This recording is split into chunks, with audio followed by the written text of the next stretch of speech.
जय श्री राम। दोस्तों, आपका पूनम भक्ति ज्ञान चैनल में बहुत बहुत स्वागत है। दोस्तों, आज मैं आपको वैशाख मास के दूसरे अध्याय के बारे में बता रही हूँ।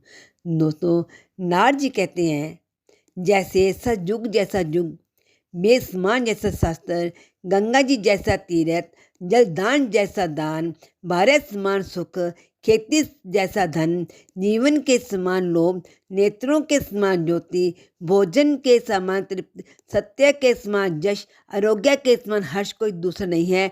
ऐसे ही बैसाख जैसा अन्य कोई दूसरा मास भगवान को प्यारा नहीं है। जो इस मास को व्यर्थ गवा देता है, वह धर्महीन शीघ्र ही पशु जोनि पाते हैं। दोस्तों, सब दानों में तथा सब तीर्थों के समान फल बैसाख में केवल जल दान से ही मिलता है। जिसमें जल दान करने की भी शक्ति ना हो, वो दूसरों से दान दिलवाए, उसका उनको उतना ही फल मिलता है जितना कि जल दान करने से मिलता है। जो पार्थिव के लिए प्याऊ लगाते हैं, वे अपने कुलों का उद्धार करता है। प्याऊ लगाने से देवता, पितर तथा ऋषि अत्यंत प्रसन्नता को प्राप्त होते हैं। जो बल की इच्छा हो तो जल दान, जो पवन की इच्छा हो तो पंखा बैसाख मास में दान दें। जो प्यासे को जल पिलाता है, वह राज सूर्य यश का फल प्राप्त करता है। जो धूप और पसीने से व्याकुल ब्राह्मण पर पंखे से हवा करता है, वह सब पापों से रहित हो गरुड़ के समान हो जाता है। और ब्राह्मण को पंखा दान न करने वाला अनेक प्रकार के बात आदि से दुखित हो नरक वास करता है। जो थके हुए ब्राह्मण पर कपड़े से हवा करता है, वह पापहीन होकर भगवान से संयुक्त मुक्ति पाता है।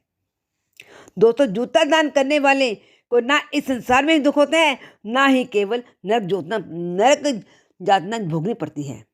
ब्राह्मण को जांचना करने पर खड़ाऊ दान करने वाला राजा होता है।